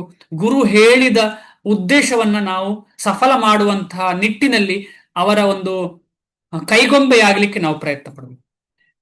ಗುರುವಿನ ಕೈಗೊಂಬೆಯಾಗಿ ಅವರು ಹೇಳಿದಂತಹ ಕೆಲಸವನ್ನ ಮಾಡಲಿಕ್ಕೆ ನಾವು ಪ್ರಯತ್ನ ಪಡ್ತಾನೇ ಇರಬೇಕು. ಆಗ ಭಗವಂತನಿಗೆ ಪ್ರೀತಿ ಸಿಗ್ತದೆ, ಭಗವಂತನಿಗೆ ಖುಷಿ ಆಗ್ತದೆ, ಭಗವಂತ ನಮಗೆ ಪ್ರೀತಿ ಕೊಡ್ತಾರೆ. ಶ್ರದ್ಧಾವಾನ್, ಈಗ ಶ್ರದ್ಧೆಯ ಬಗ್ಗೆ ಬರ್ತಾ ಉಂಟು. ಶ್ರದ್ಧಾವಾನ್ ಲಭತೆ ಜ್ಞಾನಂ ತತ್ಪರ ಸಂಯತೇಂದ್ರಿಯ ಜ್ಞಾನಂ ಲಬ್ಧ್ವಾ ಪರಾಂ ಶಾಂತಿಂ ಅಚಿರೇಣಾಧಿಗಚ್ಚತಿ. ಈ ಶ್ರದ್ಧೆ ಅಂತ ಹೇಳುವ ಪದ ತುಂಬಾ ಇಂಪಾರ್ಟೆಂಟು. ಇದರ ಬಗ್ಗೆ ಹಿಂದೆ ಕೂಡ ನಾವು ಚರ್ಚೆ ಮಾಡಿದ್ದೇವೆ. ನಾವೇನ್ ಚರ್ಚೆ ಮಾಡಿದ್ದೇವೆ ಅಂತ ಹೇಳಿದ್ರೆ, ನಮಗೆ ಹೆಚ್ಚಿನವರಿಗೆ ಯಾವ ರೀತಿಯ ಶ್ರದ್ಧೆ ಇದೆ ಅಂದ್ರೆ ಕೋಮಲವಾದ ಶ್ರದ್ಧೆ, ಸ್ಥಿರವಾದ ಗಾಢವಾದ ಶ್ರದ್ಧೆ ಇಲ್ಲ. ಆದ್ರೆ ಗಾಢವಾದ ಶ್ರದ್ಧೆ ಬೆಳೆಸಿಕೊಳ್ಳುವುದು ತುಂಬಾ ಇಂಪಾರ್ಟೆಂಟು. ಈಗ ನಾವೇನ್ ಹೇಳ್ತೇವೆ, ಹರೇ ಕೃಷ್ಣ ಮಹಾಮಂತ್ರ ಜಪ ಮಾಡಿದರೆ, 1 ಸಲ ಮಾಡಿದ್ರು ಕೂಡ ಅವನಿಗೆ ಎಲ್ಲ ಪಾಪಗಳು ನಿರ್ಮೂಲನೆ ಆಗ್ತದೆ ಅಂತ ಹೇಳಿದ್ರೆ ನಮಗೆ ಸಂಶಯ ಕಾಣಬಹುದು. ಓ ಹೌದಾ, 1 ಸಲ ಹರೇ ಕೃಷ್ಣ ಮಹಾಮಂತ್ರ ಹೇಳಿದ್ರೆ ಆಗ್ತದಾ? 1 ಸಲ ಹರೇ ಕೃಷ್ಣ ಮಹಾಮಂತ್ರ ಹೇಳಿದ್ರೆ ಭಗವಂತ ಬರ್ತಾನ ಹೇಳಿ ಸಂಶಯ ನಮಗೆ. ಯಾಕೆ ಈ ಸಂಶಯ ಅಂತ ಹೇಳಿದ್ರೆ, ಹಿಂದಿನದ್ದೆಲ್ಲ ಜೀವನದ ಒಂದು ಅನುಭವ. ನಮಗೆ ಏನು ಅನುಭವ? ಭಗವಂತನ ಸಂಬಂಧ ಇಲ್ಲದಂತಹ ಅನುಭವ. ನಮಗೆ ಯಾವ್ದ್ರ ಜೊತೆ ಅನುಭವ ಇತ್ತು? ನಮಗೆ ಅನುಭವ ಭೌತಿಕ ವಸ್ತುಗಳ ಜೊತೆ ಅನುಭವ ಜಾಸ್ತಿ, ಭಗವಂತನ ಜೊತೆ ಅನುಭವವೇ ಇಲ್ಲ. ಅನಾದಿ ಕಾಲದಿಂದ ನಾವು ಭೌತಿಕ ಪ್ರಪಂಚದಲ್ಲಿ ಇದ್ದ ಕಾರಣ ನಮಗೆ ಅದೇ ಇಂಪ್ರೆಷನ್, ಅದೇ ಅಚ್ಚು ಇರುವಂಥದ್ದು ನಮ್ಮ ಹತ್ರ ಜಾಸ್ತಿ. ಅಷ್ಟು ಸಮಯದಿಂದ ಅಚ್ಚಿರುವ ಕಾರಣ ಅದನ್ನು ತೆಗಿಲಿಕ್ಕೆ ಕಷ್ಟ ಆಗ್ತಾ ಇರುವಂತ ಸಂದರ್ಭ. ಆ ಸಂದರ್ಭದಲ್ಲಿ ಯಾರು ಎಂಟ್ರಿ ಆಗಿದ್ದಾರೆ ಅಂತ ಹೇಳಿದ್ರೆ ಭಗವದ್ ಭಕ್ತರು ಸುಲಭವಾಗಿ ನಮಗೆ ಆ ಅಚ್ಚನ್ನ ಸಂಪೂರ್ಣವಾಗಿ ಅಳಿಸಿ ಹಾಕಿ ಅಲ್ಲಿ ಹೊಸ ಅಚ್ಚನ್ನ ಸ್ಥಾಪಿಸಿದ್ದಾರೆ. ಅದೇ ಭಗವಂತನ ನಾಮ, ಭಗವಂತನ ಲೀಲೆ, ಭಗವಂತನ ಗುಣ ಮುಂತಾದವುಗಳು. ಅದರಲ್ಲಿ ಸಂಪೂರ್ಣವಾಗಿ ಶ್ರದ್ಧೆ ಬೆಳಿಲಿಲ್ಲ ಅಂದ್ರೆ ಜ್ಞಾನಕ್ಕೆ ಅವಕಾಶವೇ ಇಲ್ಲ. ಯಾಕಂದ್ರೆ ಶ್ರದ್ಧೆ ಇರುವವನಿಗೆ ಮಾತ್ರ ಜ್ಞಾನ. ಈ ನಾವೆಲ್ಲ ಸೇರಿದ್ದೇವೆ ಅಂತ ಹೇಳಿದ್ರೆ ನಮಗೆ ಸ್ವಲ್ಪ ಆದ್ರೂ ಶ್ರದ್ಧೆ ಇದೆ, ಆದ ಕಾರಣ ಭಗವಂತನ ಬಗ್ಗೆ, ಭಕ್ತಿಯ ಬಗ್ಗೆ ಜ್ಞಾನ ಬೆಳೀತಾ ಇದೆ. ಇಲ್ಲ ಅಂದ್ರೆ ನಾವಿಲ್ಲಿ ಕೂತ್ಕೊಳ್ತಾ ಇರ್ಲಿಲ್ಲ. ನಮಗೆ ಶ್ರದ್ಧೆ ಇಲ್ಲ ಅಂದ್ರೆ ನಮಗೆ ಈ ಸಮಯ ಅಲ್ಲದ ಸಮಯದಲ್ಲಿ 10 ಗಂಟೆ 11 ಗಂಟೆಗೆ ಕೂತ್ಕೊಳ್ತಾ ಇರಲಿಲ್ಲ. ಆದ ಕಾರಣ ನಮಗೆ ಒಂದು ಕೃಪೆ ಭಗವಂತಂದು ಈಗಾಗಲೇ ಇದೆ. ಭಗವಂತನ ಬಗ್ಗೆ ಕೇಳಬೇಕು ಅಂತ ನಮಗೆ ಆಸಕ್ತಿ ಇದೆ. ಆ ಆಸಕ್ತಿಯಿಂದ ಏನಂತ ಹೇಳಿದ್ರೆ ಅದೇ ಶ್ರದ್ಧೆ. ಚೈತನ್ಯ ಮಹಾಪ್ರಭುಗಳು ಕೂಡ ಹೇಳ್ತಾರೆ, ಈ ಶ್ರದ್ಧಾ ಶಬ್ದೆ ಸುದೃಢ ನಿಶ್ಚಯ. ನನಗೆ ನೆನಪು ಬರ್ತಾ ಇಲ್ಲ, ಯಾರಿಗಾದ್ರೂ ನೆನಪಿದ್ಯಾ ಮಾತಾಜಿಗಳು ಅಥವಾ ಪ್ರಭುಗಳು? ಶ್ರದ್ಧಾ श्रद्धा शब्द ಶಬ್ದೇ का है, ವಿಶ್ವಾಸ. हरे कृष्ण प्रभु। ಎಸ್ ಪ್ರಭುಜಿ, ಪ್ಲೀಸ್ ಪ್ಲೀಸ್. श्रद्धा शब्द का है सुदृढ़ निश्चय विश्वास कृष्ण भक्ति कैले सर्वकर्म कृत होय। ಹರಿ ಬೋಲ್, ಹರಿ ಬೋಲ್. ಥ್ಯಾಂಕ್ ಯು ಪ್ರಭುಗಳೇ. Yes, प्रभु। ಶ್ರದ್ಧಾ ಅಂತ ಹೇಳಿದ್ರೆ ಏನು? ವಿಶ್ವಾಸ. ಯಾವ ರೀತಿಯ ವಿಶ್ವಾಸ? ಸುದೃಢ. ಸು ಅಂತ ಹೇಳೋ ಪದ ತುಂಬಾ ಇಂಪಾರ್ಟೆಂಟ್. ಸು ಅಂತ ಹೇಳಿದ್ರೆ ಸ್ವಲ್ಪ ಅಲ್ಲ, ಸಂಪೂರ್ಣವಾದ ದೃಢತೆ ಇರಬೇಕು. ಯಾವುದರ ಬಗ್ಗೆ? ಭಗವಂತ ಒಬ್ಬ ವ್ಯಕ್ತಿ, ಆಮೇಲೆ ಎಲ್ಲವನ್ನ ಭಗವಂತನೇ ಮಾಡುವಂಥದ್ದು. ಭಗವಂತನ ಒಮ್ಮತ ಸಮ್ಮತ ಇಲ್ಲ ಅಂತ ಹೇಳಿದ್ರೆ ಏನು ನಡಿಲಿಕ್ಕೆ ಸಾಧ್ಯ ಇಲ್ಲ. ಇಲ್ಲಿ ಒಳ್ಳೇದಾಗ್ಲಿ ಕೆಟ್ಟದಾಗ್ಲಿ ಈ ಪ್ರಪಂಚದಲ್ಲಿ ಅದರ ಬಗ್ಗೆ ಸಂಪೂರ್ಣ ಭರವಸೆ. ನನಗೇನಾದ್ರೂ ನಡೀತು, ಏನಾದ್ರೂ ಅಸಂಬದ್ಧ ಆಯ್ತು, ಹೋಗ್ತಾ ಇದ್ದೆ, ಬಿದ್ದೆ ನಾನು. ಆ ಬಿದ್ದದ್ದು ನಾನು ಏನ್ ತಗೊಳ್ತೇನೆ? ಇಷ್ಟಕ್ಕೆ ಭಗವಂತ, ನಾನು ಏನೋ ದೊಡ್ಡ ಕೆಲಸ ಆಗ್ಬೇಕಿತ್ತು, ದೊಡ್ಡದಾಗಿ ಬಿದ್ದು ಕೈಕಾಲು ಮುರಿಬೇಕಿತ್ತು, ಕೈಗೆ ಏನೋ ಸ್ವಲ್ಪ ಗಾಯ ಆಗಿದೆ ಅಷ್ಟೇ, ಭಗವಂತನ ಒಂದು ಕೃಪೆ ಇದು ನನ್ನ ಮೇಲೆ. ಈ ರೀತಿಯಲ್ಲಿ ನಮಗೆ ಚಿಂತನೆ ಆಗತ್ತೆ. ಇದು ಸತ್ಯ, ಇದು ಸತ್ಯ. ಯಾಕೆಂದ್ರೆ ನೇರವಾಗಿ ಭಗವಂತ ಭಕ್ತರನ್ನ ಕಾಪಾಡ್ತಾನೆ. ಎಲ್ಲಾ ಪ್ರಾಬ್ಲಮ್ ಇಂದ ನೇರವಾಗಿ ಭಗವಂತ ಭಕ್ತರನ್ನ ಕಾಪಾಡ್ತಾನೆ. ಆದ ಕಾರಣ ಆ ಒಂದು ನೇರವಾಗಿ ಭಗವಂತನ ಕೈಯ ಕೆಳಗೆ ಬರುವುದಷ್ಟು ಸುಲಭದ ಮಾತಲ್ಲ. ಅದಕ್ಕೋಸ್ಕರ ನಾವು ಕ್ಲೀನ್ ಆಗ್ತಾ ಹೋಗ್ಬೇಕು, ಪ್ಯೂರ್ ಆಗ್ತಾ ಹೋಗ್ಬೇಕು. ಆ ಪ್ಯೂರ್ ಆಗ್ಲಿಕ್ಕೆ ಬೇಸ್ ಏನು ಅಂತ ಹೇಳಿದ್ರೆ ಶ್ರದ್ಧಾ. ಆದವು ಶ್ರದ್ಧಾ. ಆ ಶ್ರದ್ಧೆಯ ಸಿಂಪ್ಟಮ್ ಏನು? ನನಗೆ ಶ್ರದ್ಧೆ ಇದೆ ಅಂತ ಹೇಳಿದ್ರೆ ಸಿಂಪ್ಟಮ್ ಏನು? ಯಾರಿಗಾದ್ರೂ ಮನಸ್ಸಲ್ಲಿ ಇದೆಯಾ? ನನಗೆ ಶ್ರದ್ಧೆ ಇದೆ ಅಂತ ಹೇಳಿದ್ರೆ ಅದರ ಸಿಂಪ್ಟಮಿಗೆ ಏನ್ ಹೇಳುದು? ಅದರ ಸಿಂಪ್ಟಮಿಗೆ ಏನ್ ಹೇಳುದು? ಅದರ ಸೂಚನೆಗಳ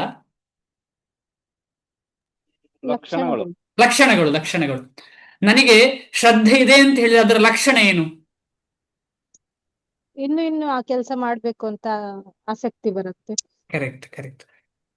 ಬೇರೆ ರೂಪಿಣಿ ಮಾತಾಜಿ ಗೊತ್ತಾ?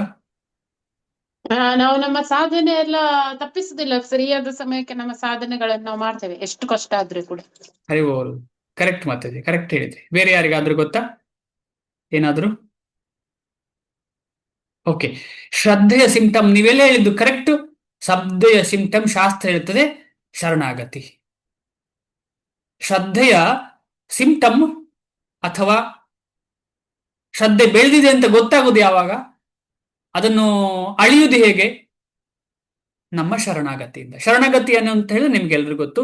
ಆನುಕೂಲ್ಯಸ್ಯ ಸಂಕಲ್ಪೋ ಪ್ರಾತಿಕೂಲ್ಯಸ್ಯ ವರ್ಜನಂ ರಕ್ಷಿಷ್ಯತಿ ಇತಿ ವಿಶ್ವಾಸೋ ಗೋಪ್ತೃತ್ವೇ ವರ್ಣಂ ತಥಾ ಆತ್ಮನಿಕ್ಷೇಪ ಕಾರ್ಪಣ್ಯೆ ಷಡ್ವಿಧಾ ಶರಣಾಗತಿ. ಇದರ ಬಗ್ಗೆ ಹಿಂದೆ ಚರ್ಚೆ ಮಾಡಿದ್ದೇವೆ. ಸಂಪೂರ್ಣವಾಗಿ ಭಗವಂತನನ್ನ ಶರಣಾಗುವಂತಹ ಪ್ರೊಸೆಸ್ ಇದು. 6 ರೀತಿಯ ಅಂಗಗಳಿವೆ. ಆ 6 ರೀತಿಯ ಅಂಗಗಳನ್ನ ನಾವು ಫಾಲೋ ಮಾಡ್ತಾ ಹೋದ್ರೆ ಏನಾಗುತ್ತೆ ಅಂತ ಹೇಳಿದ್ರೆ ನಮ್ಗೆ ಶ್ರದ್ಧೆ ಬೆಳೆದಿದೆ ಅಂತ ಹೇಳಿದ್ರೆ ಸಿಂಪ್ಟಮೇ ಅದು. ಮುಂದೆ ಹೋಗ್ತೀನಿ. ಶ್ರದ್ಧಾವಾನ್ ಲಭತೆ ಜ್ಞಾನಂ ತತ್ಪರ ಸಂಯತೇಂದ್ರಿಯ ಜ್ಞಾನಂ ಲಬ್ಧ್ವಾ ಪರಾಂ ಶಾಂತಿಂ ಅಚಿರೇಣ ಅಧಿಗಚ್ಚತಿ. ಅನುವಾದ: ದಿವ್ಯ ಜ್ಞಾನಕ್ಕೆ ಮುಡಿಪಾದ ಮತ್ತು ಇಂದ್ರಿಯ ನಿಗ್ರಹ ಮಾಡಿದ ಶ್ರದ್ಧಾವಂತನಿಗೆ ಇಂತಹ ಜ್ಞಾನವನ್ನು ಪಡೆಯುವ ಅರ್ಹತೆ ಇರುತ್ತದೆ. ಇಂದ್ರಿಯ ನಿಗ್ರಹ ತುಂಬಾ ಇಂಪಾರ್ಟೆಂಟ್. ಇಂದ್ರಿಯ ನಿಗ್ರಹ ಮಾಡಿದವನಿಗೆ, ಆ ಇಂದ್ರಿಯ ನಿಗ್ರಹ ಮಾಡ್ಲಿಕ್ಕೆ ಪ್ರೊಸೆಸ್ಸೇ ಶ್ರೀಲ ಪ್ರಭುಪಾದರು ಕೊಟ್ಟದ್ದು. ಬೆಳಿಗ್ಗಿಂದ ರಾತ್ರಿವರೆಗೆ ಏನೆಲ್ಲ ಮಾಡಬೇಕು ಅಂತ ಶ್ರೀಲ ಪ್ರಭುಪಾದರು ಕೊಟ್ಟಿದ್ದಾರಲ್ಲ, ಅದು ಇಂದ್ರಿಯ ನಿಗ್ರಹ ಮಾಡ್ಲಿಕ್ಕೆ ಮುಖ್ಯವಾಗಿ. ಇಂದ್ರಿಯ ನಿಗ್ರಹ ಆಗ್ತದೆ ನ್ಯಾಚುರಲ್ ಆಗಿ.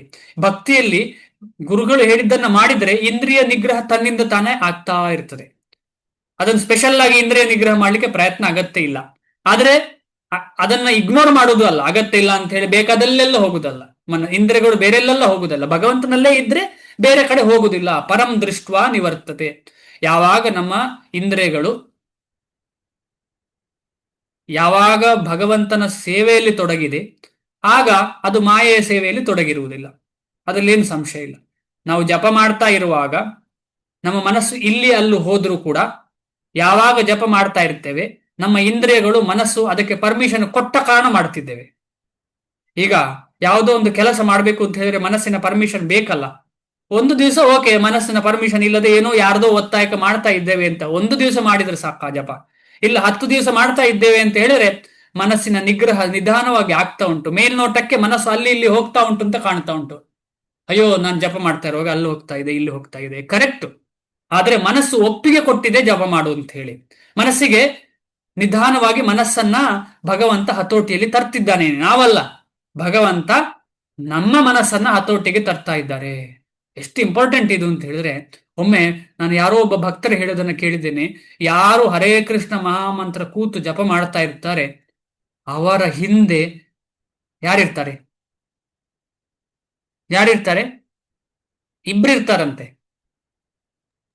ನಾನಿಲ್ಲಿ ಜಪ ಮಾಡ್ತಾ ಇರ್ತೇನೆ, ಗುರು ಮತ್ತೆ ಕೃಷ್ಣ. ಗುರು ಮತ್ತು ಕೃಷ್ಣ ಭಗವಂತ. Krishna, correct correct correct. ಅವರ ಹಿಂದೆ ಸುದರ್ಶನ ಚಕ್ರ ಕಾಯ್ತಾ ಇರ್ತದಂತೆ. ಆಮೇಲೆ ನರಸಿಂಹದೇವರ ಮೇಲೆ ಯಾರಿದ್ದಾರೆ? ಬಲರಾಮ, ಕರೆಕ್ಟಾ? ಶೇಷ. ಶೇಷ ಅಥವಾ ಬಲರಾಮ ಅಥವಾ ಸಂಕರ್ಷಣ, ಯಾರನ್ನಾದ್ರೂ ಕರೆಯುವ ಪರವಾಗಿಲ್ಲ. ಅವರು ಕಾಯ್ತಾ ಇರ್ತಾರಂತೆ ಈ ಜಪ ಮಾಡುವವರನ್ನು. ಯಾಕಂದ್ರೆ ಹರೇ ಕೃಷ್ಣ ಮಹಾಮಂತ್ರ ದೇವರು ನಲಿತಾ ಇದ್ದಾರೆ. ದೇವರೆಲ್ಲಿದ್ದಾರೆ? ಭಗವಂತ ಕೃಷ್ಣ ಎಲ್ಲಿದ್ದಾನೆ? ಅಲ್ಲಿ ಸದಾ ಕಿಂಕರರಾದಂತಹ ಅನಂತ ಶಯನ ಅನಂತ ಇರ್ತಾರೆ. ಅಂದ್ರೆ ಅಷ್ಟು ಸುಲಭ ಅಲ್ಲ ಅದು. ನಾವು ಹರೇ ಕೃಷ್ಣ ಟೈಮ್ ಪಾಸ್ಗೆ ಮಾಡೋದಲ್ಲ. ನಾವು ಪ್ರತಿಯೊಬ್ಬರು ಹರೇ ಕೃಷ್ಣ ಮಹಾಮಂತ್ರ ಮಾಡುವಾಗ ನಮ್ಮೊಟ್ಟಿಗೆ ಭಗವಂತ ಇದ್ದಾರೆ ನಾಮದಲ್ಲಿ. ಅದರ ಜೊತೆ ನಮ್ಮನ್ನ ರಕ್ಷಿಸ್ಲಿಕ್ಕೆ, ನಮ್ಮನ್ನ ಸದಾ ಜಪ ಮಾಡ್ಲಿಕ್ಕೆ, ಉತ್ತೇಜಿಸ್ಲಿಕ್ಕೆ ಸಂಕರ್ಷಣ ಇರ್ತಾರೆ. ಅದಲ್ಲದೆ ಸುದರ್ಶನ ಚಕ್ರ ನಮ್ಮನ್ನು ಕಾಪಾಡ್ಲಿಕ್ಕೆ ಇರ್ತಾರೆ. ಅಂತಹ ದಯಾಮಯಿ ಆದಂತ ಭಗವಂತ ನಮಗೆ ಎಷ್ಟೇ ನಾವು ಬೇಡ ಬೇಡ ಬೇಡ ಅಂತ ದೂರ ಹೋದ್ರು ಕೂಡ ಭಗವಂತ ನಮ್ಮ ಹೃದಯದಲ್ಲಿ ಒಟ್ಟೊಟ್ಟಿಗೆ ಬಂದು ಏನೋ ಒಳ್ಳೇದು ಮಾಡಿದ್ದೇನೆ ಅಲ್ಲಿ ಇಲ್ಲಿ ಅದನ್ನು ನೋಡಿ ಈ ನಾಮವನ್ನ ಕೊಟ್ಟಿದ್ದಾರೆ. ಯಾರ ಮುಖಾಂತರ? ಪರಮ ದಯಾಳು ಆದಂತಹ ಭಗವದ್ ಭಕ್ತರು, ಅದರಲ್ಲಿ ಉಚ್ಚ ಶ್ರೇಣಿಯಲ್ಲಿರುವಂತಹ ಶ್ರೀಲ ಪ್ರಭುಪಾದರು ನಮಗೆ ಕೊಟ್ಟಿದ್ದಾರೆ ಈ ಮಹಾಮಂತ್ರ. ಆದ ಕಾರಣ ಆ ಮಹಾಮಂತ್ರದ ಜಪ ನಮಗೆ ತುಂಬಾ ಅಗತ್ಯ. ಈ ರೀತಿಯಲ್ಲಿ ಇಂದ್ರಿಯ ನಿಗ್ರಹ ತನ್ನಿಂದ ತಾನಾಗಿ ಆಗುತ್ತದೆ. ಅದನ್ನು ಪಡೆದ ಅವನು, ಯಾರು ಭಕ್ತನು, ಶೀಘ್ರವಾಗಿ ಪರಮ ಆಧ್ಯಾತ್ಮಿಕ ಶಾಂತಿಯನ್ನು ಪಡೆಯುವನು. ಇದೇನು ಪರಮ ಆಧ್ಯಾತ್ಮಿಕ ಶಾಂತಿ ಅಂದ್ರೆ? ಭಗವಂತನ ನೇರ ಸೇವೆ, ಭಗವಂತನ ಭಕ್ತರ ಸೇವೆಯೇ. ಅದಕ್ಕೇನ್ ಹೇಳ್ತಾರೆ? ಬ್ರಹ್ಮಾನಂದ ಅಲ್ವಾ? ಈ ಭಗವಂತನ ಭಕ್ತರ ಸೇವೆಯಲ್ಲಿ ಸಿಗುವ ಆನಂದ, ಆಮೇಲೆ ಭಗವಂತನ ಸೇವೆಯಲ್ಲಿ ಈಗ ನಮಗೆ ಆರತಿ ಮಾಡುವಾಗ ಸಿಗುವ ಆನಂದವನ್ನ ಏನ್ ಹೇಳ್ತಾರೆ? ಬ್ರಹ್ಮಾನಂದ ಅಂತಾರಲ್ಲ, ಕರೆಕ್ಟಾ? ಪ್ರಭು ಹರಿ ಕೃಷ್ಣ, Yes, ಪರಮಾನಂದ ಅಂತಾರೆ ಅಂತ ಕೇಳಿದೀನಿ ಪ್ರಭು. ಪರಮ ಆನಂದ ಅಂದ್ರೆ ಅಲ್ಟಿಮೇಟ್ ಆನಂದ, ಕರೆಕ್ಟ್. ಅದಕ್ಕೇನ್ ಹೇಳ್ತಾರೆ? ಬ್ರಹ್ಮಾನಂದವ ಪರಮಾನಂದವ? ನಾನು ಪರಮಾನಂದ ಅಂತ ಕೇಳಿದೀನಿ ಪ್ರಭು, ಅಷ್ಟೇ ಗೊತ್ತಿರೋದು. Okay okay. ಅದಕ್ಕೆ ಹೇಳ್ತಾರೆ ಸೇವಾನಂದ, ಸೇವೆಯಲ್ಲಿ ಸಿಗುವ ಆನಂದ. ನಾವು ಬೇರೆ ಯಾವ ಆನಂದಕ್ಕೆ ಹಾತೊರಿಬಾರದು. ಕೃಷ್ಣ ಎಲ್ಲಿದ್ದಾನೆ? ಸೇವೆಯಲ್ಲಿದ್ದಾನೆ. ಸೇವೆ ನಡೀತಾ ಇರುವಾಗ ಅಲ್ಲಿ ಕೃಷ್ಣ ಇದ್ದಾನೆ. ಯಾರು ಹೇಳ್ತಾ ಇದ್ದಾರೆ ಹಾಗೆ? ನಾರದ ಮುನಿಗಳು ಹೇಳ್ತಾರೆ. ಎಲ್ಲೆಲ್ಲಿ ನನ್ನ ನಾಮಸ್ಮರಣೆ ಇರ್ತದೆ ನಡೀತಾ ಇರ್ತದೆ, ಎಲ್ಲೆಲ್ಲಿ ಭಕ್ತರು ಸೇರಿ ನನ್ನ ನಾಮವನ್ನ ಹೊಗಳಿ ಹಾಡ್ತಾರೆ. ಯಾರ ನಾಮವನ್ನ?